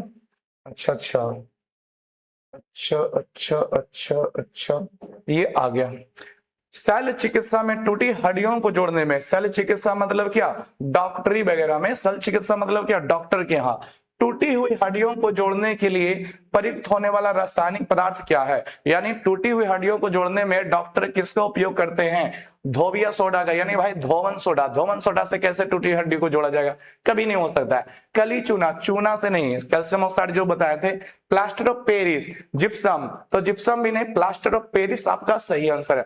प्लास्टर ऑफ पेरिस की बात कर ले मेरे बच्चे, पी प्लास्टर का पी हो गया, ऑफ का ओ हो गया, पेरिस, तो इसे पीओपी के नाम से भी जाना जाता है। प्लास्टर ऑफ पेरिस को पीओपी के नाम से भी जाना जाता है। तो डॉक्टर वगैरह या फिर देखिए जो मिस्त्री होते हैं जो घर दीवार बनाते हैं वो भी पीओपी का यूज करते हैं। पीओपी से बहुत बढ़िया बढ़िया डिजाइन छत में बनाया जाता है। इस रूम में भी ऊपर में डिजाइन बना हुआ है, पीओपी का यूज करके बना हुआ है। तो देखिएगा, तो प्लास्टर ऑफ पेरिस का उपयोग जो होता है टूटी हुई हड्डियों को जोड़ने में किया जाता है। प्लास्टर ऑफ पेरिस की बात कर ले अगर, जो CaSO4.12H2O इसका अनुसूत्र होता है। .12H2O इसका अनुसूत्र होता है मेरे बच्चे, .12H2O। चलिए आगे बढ़ते हैं। अगर जो और बात करें तो धोबिया सोडा का अनुसूत्र क्या होता है? धोबिया सोडा का अनुसूत्र होता है Na2CO3.10H2O मेरे बच्चे, अभी आप लोगों को रिवीजन करवाए थे। कली चूना का क्या होता है सर? तो CaO होता है कली चूना का। जिप्सम का क्या होता है गुरुजी? CaSO4.2H2O होता है, .2H2O। देखिए जिप्सम का होता है 2H2O, CaSO4.2H2O। Plaster of Paris का होता है half H2O, plaster of Paris का हाफ H2O, जिप्सम का 2H2O। चलिए आगे क्वेश्चन बढ़ते हैं। अगला क्वेश्चन है हमारा, अमोनियम क्लोराइड का जलीय विलयन होता है। ध्यान से देखिए, अमोनियम क्लोराइड का पहले अनुसूत्र की बात कर ले, NH4Cl होता है। अमोनियम क्लोराइड का अनुसूत्र क्या होता है? NH4Cl। चलिए ऑप्शन की बात कर लेते हैं। उदासीन होता है, अम्लीय होता है, क्षारीय होता है। देखिएगा अमोनियम क्लोराइड का निर्माण कैसे हुआ उस पर पहले विचार कर लेते हैं। अमोनियम क्लोराइड पहले है क्या मेरे बच्चे? क्या ये अम्ल है? क्या ये भस्म है? नहीं, ये आपका लवण है मेरे बच्चे। क्या है? ये आपका लवण है। अम्लीय क्या होता है? ये लवण होता है। लेकिन लवण की प्रकृति आपके 3 प्रकार की होती है, अम्लीय भी हो सकता है, क्षारीय भी हो सकता है और उदासीन भी हो सकता है। अब देखते हैं यहाँ पे क्या किसका रहेगा। अमोनियम जो आया होगा पक्का अमोनियम हाइड्रोक्साइड से आया होगा। क्लोरीन जो आया होगा पक्का हाइड्रोक्लोरिक अम्ल से आया होगा। हाइड्रोक्लोरिक अम्ल और अमोनियम हाइड्रोक्साइड के बीच अभिक्रिया कराएगा तो अमोनियम क्लोराइड बनेगा। अब समझते हैं, ये भाई साहब परवल अम्ल है। ये क्या है? हाइड्रोक्लोरिक अम्ल परवल अम्ल है, और ये दुर्बल भस्म है यानी दुर्बल क्षार है। तो आप ही बताओ किसका प्रभाव ज्यादा दिखेगा? परवल यानी मजबूत का कि दुर्बल यानी कमजोर का? सभी लोग जानते हो परवल का यानी मजबूत का प्रभाव ज्यादा पड़ता है, तो परवल अम्लीय होना चाहिए। तो आपका क्या हो जाएगा? बी नंबर हो जाएगा, ऑप्शन अम्लीय। अमोनियम क्लोराइड की प्रकृति कैसे होगी मेरे बच्चे? अम्लीय होगी। क्वेश्चन नंबर 25 आपका हाफ क्वेश्चन होने वाला है। कली चूना आ गया रे मेरे भाई, कली चूना, चूना को चुन लो रे, कली चूना कली चूना कली चूना। तो CaO ये आपका है कली चूना, ये आपका है भाखरा चूना, ये आपका हो गया कैल्शियम बाइकार्बोनेट, और ये हो गया आपका CaCO3। इसको बोलते हैं चूना पत्थर। क्या बोलते हैं मेरे बच्चे? चूना पत्थर। क्या बोलते हैं कैल्शियम कार्बोनेट को? चूना पत्थर। तो कैल्शियम कार्बोनेट का कैल्शियम कली चूना का अनुसूत्र CaO, ऑप्शन बी हो गया। तो 25 आपका हो गया। यहाँ पे अब बात आ जाती अपने अपने रिस्पॉन्स करने की, गुरुजी आपके 25 में से कितने सही हुए हैं आप जरूर बताइए। हम लोगों की कमाई है, यही देखकर हम मोटिवेट होकर के आपको हम ज्यादा से ज्यादा और क्वेश्चन लाने की कोशिश करते हैं और अच्छे से पढ़ाने की कोशिश करते हैं। यही हम लोगों का मोटिवेशन देता है कि हाँ बच्चे जो है लगातार दे रहे। नहीं आप कमेंट करिएगा तो हम धीरे धीरे मोटिवेट हो जाएंगे, फिर आपका सब चीजें बंद हो जाएगा। चलिए आगे बढ़ते हैं। आयोडीन युक्त नमक है, तो देखिए मेरे बच्चे आयोडीन युक्त नमक, आयोडीन युक्त नमक क्या है तो सुनिए, पहले कहानी सुनिए। हमें नमक जो यूज करते हैं वो साधारण नाम से, साधारण नमक के नाम से जाना जाता है, साधारण नमक के नाम से जाना जाता है।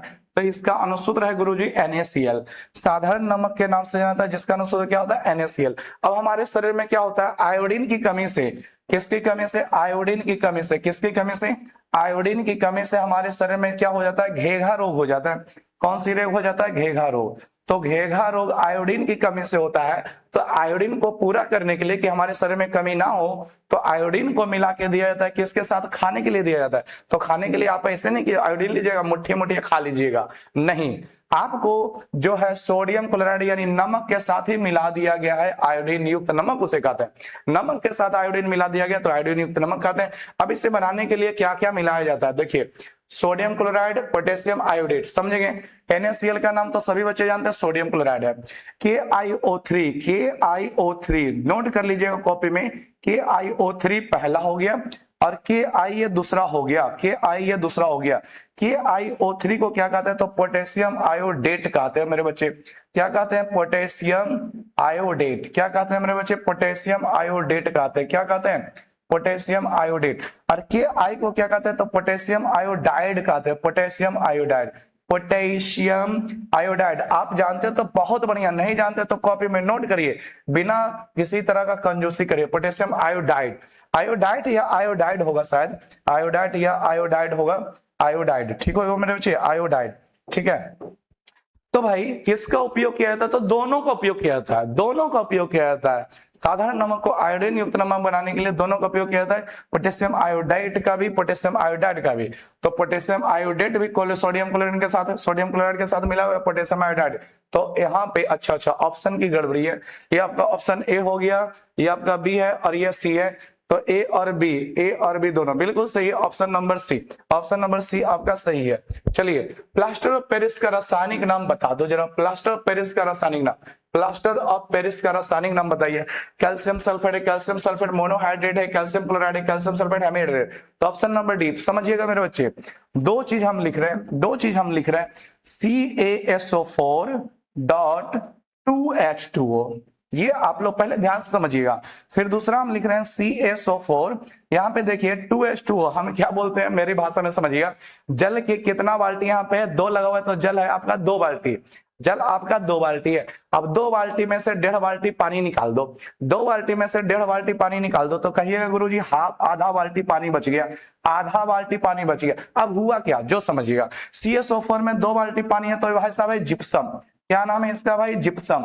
आप जैसे ही 1.5 बाल्टी पानी निकाल दिए, बच गया आधा बाल्टी। अब इसको कहते हैं प्लास्टर ऑफ पेरिस, POP लिख देते हैं शॉर्ट में, प्लास्टर ऑफ पेरिस, ठीक है, इसी को बोलते हैं प्लास्टर ऑफ पेरिस। तो ये तो हो गया भाई आपका अनुसूत्र। याद रखने का हम ट्रिक क्या बताएं, सब चीज सेम है, केवल जल के अणुओं की संख्या का फर्क है। जिप्सम में 2 अणु जल होता है, जबकि प्लास्टर ऑफ पेरिस में आधा अणु जल होता है। अब समझने के लिए हम क्या बोले कि जिप्सम से अधिक जो 1.5 बाल्टी पानी निकाल दीजिएगा तो आधा बचेगा, उसी को बोलेंगे कि प्लास्टर ऑफ पेरिस। अब इसको क्या कहते हैं जो समझिएगा, अब इसको क्या कहते हैं मेरे बच्चे जो समझिएगा, जो समझेंगे मेरे बच्चे। जिप्सम का अगर जो नाम की बात करें तो इसको कहा जाता है calcium sulphate, calcium sulphate dihydrate, calcium sulphate dihydrate इसे कहा जाता है कैल्शियम। जरूर कॉपी में नोट करें मेरे बच्चे, हम आप ही लोगों के लिए बता रहे हैं इतना मेहनत करके। Calcium sulphate dihydrate, calcium sulphate dihydrate बोलते हैं, कैल्शियम सल्फेट डाइहाइड्रेट बोलते हैं। जिप्सम का ये हो गया आपका रासायनिक नाम calcium sulphate dihydrate, calcium sulphate dihydrate जिसमें 2 अणु जल होता है। प्लास्टर ऑफ पेरिस को क्या बोलेगा मेरे बच्चे तो नोट कर लीजिएगा, इसको बोलेंगे calcium sulphate, calcium sulphate, calcium sulphate क्या बोलेंगे मेरे बच्चे, calcium sulphate, calcium sulphate hemihydrate बोलेंगे, क्या बोलेंगे हेमीहाइड्रेट, हेमीहाइड्रेट बोलेंगे, हेमीहाइड्रेट बोलेंगे। तो आपका ऑप्शन नंबर डी हो गया यहाँ पे आंसर, ऑप्शन नंबर डी हो गया। ध्यान से सुनेंगे मेरे बच्चे, क्या क्या है। एक अनुसूत्र होता है CSO4.2H2O, एक होता है हाफ H2O। अब एक को क्या कहते हैं, दूसरे क्या कहते हैं, एक को बोलते हैं जिप्सम, एक को बोलते हैं प्लास्टर ऑफ पेरिस। 2 बाल्टी अगर जो पानी है जिप्सम में तो 1.5 बाल्टी निकाल लीजिएगा तो आधा बाल्टी बचेगा, वही बन जाएगा क्या, प्लास्टर ऑफ पेरिस, जिसका उपयोग शल्य चिकित्सा में हड्डियों को जोड़ने में किया जाता है। चलिए क्वेश्चन नंबर 28 में चलते हैं। निम्नलिखित में कौन लवण है, फिर से आगे क्वेश्चन। हाइड्रोक्लोरिक अम्ल, ये भाई साहब अम्ल है। हाइड्रोक्साइड लगा हुआ है तो ये आपका भस्म है, ये भी लवण नहीं है। सोडियम हाइड्रोक्साइड, हाइड्रोक्साइड लगा हुआ है तो ये भी भस्म है, तो आपका बचा क्या, पोटेशियम सल्फेट। हमको लगता है क्वेश्चन रिपीट हो गया, देख लीजिए आप लोग, कोई दिक्कत नहीं है, रिपीट चलिए, कोई दिक्कत नहीं। औद्योगिक अम्ल की प्राकृतिक स्रोत क्या है, अरे भाई रिपीट हो गया है, टमाटर। औद्योगिक अम्ल का प्राकृतिक स्रोत क्या है, टमाटर। निम्नलिखित में किसके द्वारा औद्योगिक क्षेत्र में अम्ल वर्षा होती है, फिर से क्वेश्चन आ गया, लेकिन ये क्वेश्चन पूछने का तरीका अलग है। औद्योगिक क्षेत्र में वर्षा होती है, अम्ल वर्षा होती है, तो क्लोरोफ्लोरोकार्बन, इसका अनुसूत्र होता है CFC से दर्शाया जाता है, क्लोरोफ्लोरोकार्बन। सल्फर डाइऑक्साइड, यही है अम्ल वर्षा होने की वजह। और हमने अभी क्या बताया था, अम्ल वर्षा का pH मान 5.6 होती है, जो उतना कोई नुकसान नहीं पहुंचाता है, बहुत लंबे समय पर इसका असर दिखाई पड़ता है। जैसे कि हमारा जो ताजमहल है, कौन महल है मेरे बच्चे, ताजमहल के बारे में सुने होंगे।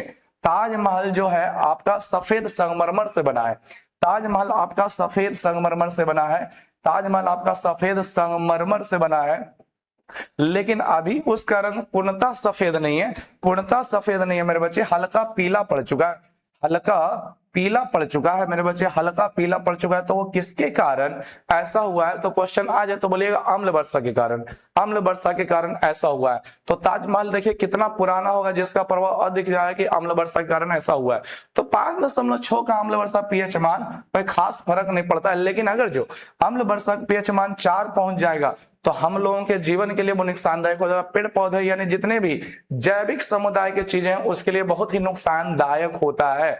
ठीक है, चलिए तो क्वेश्चन नंबर 30 हो चुका है, क्वेश्चन नंबर 30 हो चुका है। जरूर बताइए 30 में से आपके कितने सही गए हैं, जरूर बताइए 30 में से कितने सही हुए। बहुत मेहनत लगता है मेरे बच्चे, तो मोटिवेट हमको रखिए, बस आप लोग कमेंट वगैरह करते रहें। और हाँ, अभी तक हम आपको नहीं बोले लाइक तो जरूर कर दिया करिए मेरे बच्चे, लाइक जरूर कर दिया करिए, दोस्तों में शेयर करिए कि हाँ विकास सर अब ऐसे टीचर आ गए जो कभी पीछे हटने वाले हैं, पूरे जोश जुनून के साथ आ गए। चलिए क्वेश्चन नंबर 31 में आते हैं। सोडियम फॉस्फेट का अनुसूत्र क्या होता है, सोडियम फॉस्फेट का अनुसूत्र याद रखिएगा Na3P4 होता है सोडियम फॉस्फेट का अनुसूत्र। सोडियम फॉस्फेट का अनुसूत्र सभी अम्ल जल में घुलकर प्रदान करते हैं। तो अभी हमने बताया हाइड्रोजन आयन, शुरू में बताया था हाइड्रोजन आयन सभी अम्ल जल में घुलकर प्रदान करते हैं। निम्नलिखित में कौन अम्ल, कौन दुर्बल अम्ल है, आइए विचार करते हैं। कौन अम्ल दुर्बल अम्ल है, हाइड्रोक्लोरिक अम्ल प्रबल अम्ल है, सल्फ्यूरिक अम्ल भी प्रबल अम्ल है, नाइट्रिक अम्ल भी प्रबल अम्ल है, एसिटिक अम्ल CH3COOH को क्या बोलते हैं, एसिटिक अम्ल। अनुसूत्र मेरे ख्याल से याद होगा, हाइड्रोक्लोरिक अम्ल है, एसिटिक अम्ल है, सल्फ्यूरिक अम्ल है, और ये भाई साहब नाइट्रिक अम्ल है। तो आपका जो है, सॉरी उसमें कट लगा दिए, नहीं कट नहीं होगा, इसमें ही सही होगा, ऑप्शन बी आपका जो है दुर्बल अम्ल है। आगे ऑप्शन की बात करें, निम्नलिखित में प्राकृतिक सूचक कौन है, ये समझना बहुत जरूरी है। प्राकृतिक सूचक वो हो गया है जो हम पेड़ पौधे से प्राप्त करते हैं, जिनको हम कहां से प्राप्त करते हैं मेरे बच्चे, पेड़ पौधे से। प्राकृतिक सूचक वो हो गया जिसको हम कहां से प्राप्त करेंगे, पेड़ पौधे से। और जिसको आप प्रयोगशाला में बनाइएगा ना, कहां पे बनाइएगा, प्रयोगशाला में बनाइएगा, प्रयोगशाला में बनाइएगा, उसको बोलते हैं संश्लेषित सूचक। कैसा सूचक, संश्लेषित, संश्लेषित सूचक बोलिए, संश्लेषित सूचक बोलिए, या फिर उसी को कहिए कृत्रिम सूचक। कैसा सूचक कहेंगे, कृत्रिम सूचक कहेंगे, संश्लेषित सूचक, या फिर मेरे बच्चे क्या कहेंगे, कृत्रिम सूचक कहेंगे। चलिए आगे देखिएगा। तो निम्नलिखित में से कौन प्राकृतिक सूचक है, तो सोचिए इनमें से कौन पौधा से मिलता है, तो हल्दी रे भाई, हल्दी हल्दी हल्दी, हल्दीराम, हल्दीराम की जय। चलिए आगे क्वेश्चन की बात करते हैं। ए भाई तुम क्या लड़ जाते हो रे, ये आ गया। निम्नलिखित में से कौन प्रबल क्षारक है, यानी प्रबल क्षारक कौन है, प्रबल क्षार कौन है, प्रबल क्षारक कौन है, तो sodium hydroxide, copper hydroxide, ammonium hydroxide, magnesium hydroxide. याद रखिएगा सोडियम हाइड्रोक्साइड और एक और होता है कैल्शियम हाइड्रोक्साइड, दोनों को प्रबल क्षारक माना जाता है। बाकी ये सब जितने भी सब दुर्बल क्षारक में आते हैं। कॉपर हाइड्रोक्साइड हो गया, अमोनियम हाइड्रोक्साइड हो गया, मैग्नीशियम हाइड्रोक्साइड हो गया, सब दुर्बल में है। आगे बात करते हैं कोई विलयन लाल लिटमस को नीला कर देता है, कोई विलयन लाल लिटमस को नीला कर देता है। चलिए समझिएगा, लाल से नीला कर रहा है। तो देखिए भाई, अभी आप लोगों को ट्रिक बताए थे अनिल, तो अनिल क्या करता है, तो याद आपका रन एक को याद रखिए, दूसरा ऑटोमेटिक याद रखेगा, लेकिन ये हम अभी दोनों को हम करवा देते हैं। अनिल में क्या था कि अम्ल जो है नीला से लाल करता है, अम्ल क्या करता है नीला से लाल, तो क्या लेकिन ये तो लाल से नीला हो रहा है, तो लाल से नीला हो रहा है, तो किसका काम है, क्षार का। और मेरे बच्चे हम बता देते हैं, देखिए बहुत सारे ट्रिक हम अपने स्टूडेंट को बताते हैं। आप याद रखिए क्षार के लिए सर छलनी, अगर जो भूल जाते हैं तो छलनी याद रखिए क्षार के लिए, यानी क्षार यानी कि भस्म किस रंग से किस रंग में बदलेगा, तो छलनी याद रखेंगे। छलनी में क्या होता है, छा से हो गया क्षार, ला से हो गया लाल और नी से हो गया नीला, यानी छलनी क्या करता है, सॉरी क्षार क्या करता है, लाल से नीला रंग में बदल देता है। क्षार क्या करता है मेरे बच्चे, लाल से नीला रंग में बदल देता है। क्षार क्या करता है, लाल से नीला रंग में बदल देता है। आगे ऑप्शन की बात करें तो बताइए, लाल लिटमस को नीला कौन करेगा, तो क्षार करेगा। और पीएच मान के आधार पर दिया, तो क्षार का पीएच मान आप लोगों को पता होना चाहिए 7 से अधिक होता है, तो 36 का भी हो गया। पहले आप लोग टिक लगा दिए होंगे। अम्ल के जलीय विलयन में निम्नलिखित में से कौन उत्पन्न होता है, अम्ल के जलीय विलयन में, अम्ल के जलीय विलयन में हाइड्रोजन आयन उत्पन्न होता है, अम्ल के जलीय विलयन में हाइड्रोजन उत्पन्न होता है। ऑप्शन नंबर इसका हो गया मेरे बच्चे सी। आगे क्वेश्चन के बाद, निम्नलिखित में से कौन सा पदार्थ जलीय विलयन नीले लिटमस पत्र को लाल कर देगा, तो अभी आपको बताया अनिल, अभी आपको क्या बताया अनिल, यानी अम्ल करेगा। चलिए ऑप्शन पे विचार करते हैं, अम्ल अम्ल अम्ल, ये भाई 38 का ए हो गया। अनिल और छलनी दोनों को याद रखिएगा, अनिल के लिए अम्ल के लिए अनिल याद रखिए कि अनिल जो होता है अम्ल हो गया नीला से लाल कर देगा, और छलनी याद रखिएगा क्षार के लिए, क्या बोले छलनी याद रखिएगा, क्षार क्या कर देता है, लाल से नीला कर देता है। अगले ऑप्शन की क्वेश्चन की बात करें, किसी भी उदासीन विलयन का पीएच मान कितना होता है, तो उदासीन विलयन का पीएच मान 7 होता है मेरे बच्चे। अम्ल का पीएच मान 7 से कम होता है। अम्ल के लिए याद रखिएगा, अम्ल का पीएच मान की बात करें, मेरे जैसा लिख लीजिए कॉपी में, बहुत बढ़िया काम करेगा। अम्ल की बात करें तो पीएच मान जो होता है मेरे बच्चे 7 से कम होता है। क्षार की बात करें मेरे बच्चे, तो क्षार का पीएच मान जो होता है 7 से अधिक होता है। क्या अधिक होता है, 7 से अधिक होता है, ठीक है। और अगर जो उदासीन का बात करें, किसका बात करें, उदासीन का बात करें मेरे बच्चे, तो उदासीन विलयन का पीएच मान 7 होता है। पीएच मान क्या होगा, बड़ा होगा 7 से। उदासीन में अम्ल का पीएच मान 7 से कम, क्षार का हो गया 7 से अधिक, और उदासीन का पीएच मान आपका 7 होता है। चलिए आगे बढ़ते हैं, अगला क्वेश्चन आपका है, अगला क्वेश्चन देखिए, निम्नलिखित में से कौन सा आयन लाल लिटमस पत्र को नीला कर देता, तो लाल से नीला, तो छलनी। लाल से नीला के लिए क्या याद रखेगा मेरे बच्चे, छलनी। लाल से नीला के क्या याद रखेंगे, छलनी याद रखिएगा। लाल से नीला के लिए छलनी याद रखेंगे, लाल से नीला के लिए छलनी याद रखेंगे। लाल से नीला छलनी याद कर, छलनी मतलब क्षार, क्षार हो गया आपका। क्षार में क्या पाया जाएगा, हाइड्रोक्साइड, हाइड्रोक्साइड 40 का बी हो गया। अगले क्वेश्चन की बात करें 41, निम्नलिखित में कौन परबल अम्ल है, परबल अम्ल की बात कर रहा है, परबल अम्ल, परबल अम्ल, परबल अम्ल बताइए। हाइड्रोक्लोरिक अम्ल आपका परबल अम्ल है, बाकी अम्ल का नाम लिख लीजिए। हाइड्रोफ्लोरिक अम्ल बोल सकते हैं, हाइड्रोब्रोमाइड अम्ल बोल सकते हैं, हाइड्रोआइडाइड, खैर ये सब यूज नहीं है, याद रखिएगा परबल अम्ल आपका कौन है, हाइड्रोक्लोरिक अम्ल। 42 की बात करें, शुद्ध जल का पीएच मान कितना होता है, तो 7 होता है। शुद्ध जल की प्रकृति आप लोग याद रखिएगा मेरे बच्चे, उदासीन होता है। शुद्ध जल की प्रकृति कैसे होती है, उदासीन, और उदासीन विलयन का पीएच मान कितना होता है, 7 होता है। आगे 43 नंबर क्वेश्चन, किस पीएच मान वाला विलयन सबसे अधिक क्षारकीय होगा, तो सुनिए, अम्ल का पीएच मान 7 से कम होता है, क्षार का पीएच मान 7 से अधिक होता है, उदासीन का तो खैर 7 ही रहता है। अब सुनिएगा, पीएच मान 7 से अधिक जो होता है क्षार का होता है, तो 7 से जितना ज्यादा अधिक होगा ना उतना ज्यादा क्षारीय होगा। 7 से जितना ज्यादा अधिक उतना ज्यादा क्षारीय, तो ये तो भाई 7 से कम है, तो पहले तो क्षारीय है ही नहीं। क्षार 7 से ज्यादा होता है तो 10, 11, 8। अब बताइए इनमें से सबसे ज्यादा कौन है, तो सी ऑप्शन 11, यही सबसे ज्यादा क्या होगा, क्षारकीय होगा। नेक्स्ट क्वेश्चन 44, निम्नलिखित में संश्लेषित सूचक कौन है। संश्लेषित यानी जिसको प्रयोगशाला में बनाया गया, कृत्रिम रूप से बनाया गया, पेड़ पौधे से प्राप्त नहीं किया गया। ऑप्शन को देखिए खुद ही पता चल जाएगा। हल्दी है, पेड़ पौधे से प्राप्त किया जाता है। लाल गोभी का पत्ता है, अरे भाई ये पत्ता है, तो ये फिर क्या हो गया, पौधे से प्राप्त किया जाएगा। लिटमस पत्र, लिटमस पत्र आप लोगों को जब हम विस्तार से बताएंगे तो लिटमस पत्र के बताएंगे। लिटमस पत्र जो होता है लाइकेन नामक पौधा से प्राप्त होता है, और लाइकेन नामक खुद जो पौधा है वो अकेला नहीं होता है, 2 चीजों का मिला होता है, बताएंगे जब बारी आएगा तो, ठीक है। अभी मेथिल ऑरेंज आपका जो है संश्लेषित सूचक है या फिर कृत्रिम सूचक है। धोबिया सोडा का रासायनिक सूत्र आप लोगों को अब तक कई बार रिवीजन हो चुका है, Na2CO3.10H2। ऑप्शन नंबर सी आपका करेक्ट आंसर है, Na2CO3.10H2। बाकी कोई अनुसूत्र है ही नहीं मेरे बच्चे, ये सब कोई अनुसूत्र है, सबका सब अनुसूत्र कोई है ही नहीं। 45 का सी, 46 निम्नलिखित में से कौन विजातीय यौगिक है? विजातीय यौगिक मतलब क्या बोलिएगा? सबसे अलग। कौन सबसे अलग है? कौन सबसे अलग है? तो देखिए कि ये किसी भी आधार पे हो सकता है। ये जो क्वेश्चन है इसका आंसर ऑप्शन देखिएगा तो पता चलेगा कि किस तरह से हमें छांटना है, यानी सबसे अलग करना है। तो देखिएगा यहाँ पे विचार करें खड़िया, तो खड़िया का अनुसूत्र होता है CaCO3। बात करें चूना पत्थर, तो चूना पत्थर का होता है CaCO3। बात करें संगमरमर, तो संगमरमर का भी होता है CaCO3। प्लास्टर ऑफ पेरिस का सबसे अलग अनुसूत्र होता है CaSO4.12H2O। तो भाई कौन विजातीय यानी सबसे अलग है? तो plaster of Paris, option D सबसे अलग है। उम्मीद करते हैं ये आपको काफी अच्छा समझ में आ गया। कैल्शियम ऑक्सीक्लोराइड, कैल्शियम ऑक्सीक्लोराइड का प्रचलित साधारण नाम क्या है? कैल्शियम ऑक्सीक्लोराइड, लो कैल्शियम ऑक्सीक्लोराइड, कैल्शियम ऑक्सीक्लोराइड, ये ऑप्शन की गड़बड़ी है। टाइपिंग वाले भैया का गड़बड़ी है, मेरे को नहीं बोलना, टाइपिंग वाले भैया गड़बड़ी है। कैल्शियम ऑक्सीक्लोराइड, यहाँ पे क्लोराइड लगाइए, यहाँ पे क्या होना चाहिए? क्लोराइड होना चाहिए। यहाँ पे ऑक्साइड वगैरह चल सकता है क्योंकि ये सारे ऑप्शन है ही नहीं। ऑप्शन नंबर ए 47 का ऑप्शन नंबर ए होगा, 47 का ऑप्शन नंबर ए होगा। जिप्सम का रासायनिक सूत्र क्या है? तो आप लोगों को खुद पता चल गया होगा, option number D CaSO4.2H2O। Gypsum का अनुसूत्र क्या हो गया? CaSO4.2H2O हो गया। जिप्सम का अनुसूत्र CaSO4.2H2O। चूना जल का रासायनिक नाम क्या है?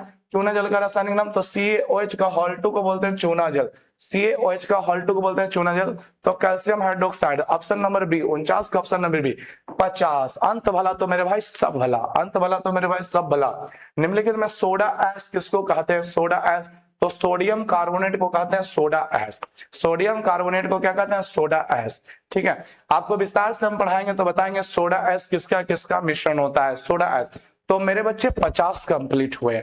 आप लोग अपना कमेंट में जरूर कर बताइए कि 50 में से आपके कितने सही हुए। ये हमारे लिए बहुत जरूरी जानना होता है कि मेरे बच्चे अंतिम तक पढ़े तो कितना जानकारी आप लोगों का है, कैसे कैसे विद्यार्थी हमारे पास पढ़ रहे हैं, ये सब हमको जानना बहुत जरूरी होता है।